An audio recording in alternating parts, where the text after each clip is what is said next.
So I don't know if you're someone that likes to set goals, but I am, and I thought that it would be fun to go through my 2022 goals and review if I hit them or not.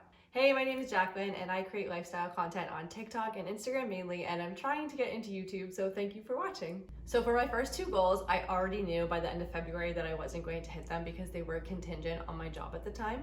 And as some of you know, if you watch my other content, I was laid off from that job. So through that job, I had a monthly allowance for learning. So what I did is I used that for a Coursera membership, and through that I was taking the Introduction to Korean and the UX Design course. At the time, I looked into paying for this myself, but when I was unemployed, it really wasn't in the budget, and once I got my new job, I lost a little bit of the momentum, so I'm hoping to pick that back up maybe in the new year. My next goal was to read 10 books, and surprisingly, I flew past this goal and read 20.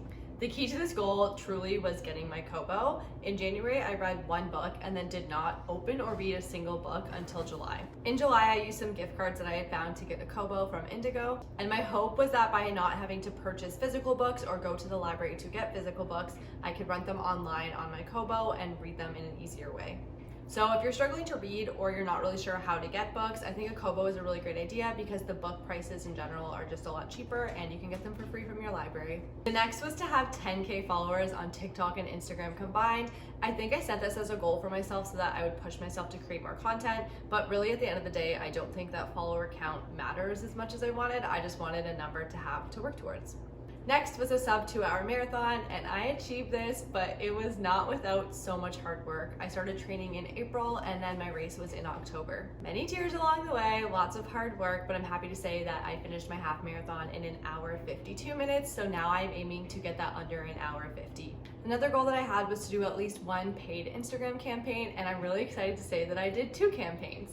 I got to work with a really great agency on this, and the brands were really great to work with as well. Honestly, I was just excited to have the opportunity to do one paid campaign, but the agency that I worked with offered me a second campaign to do as well. And I would say this is probably my most proud of Instagram content that I've made. I had some help from Kyle, but I really enjoyed how the product turned out in the end.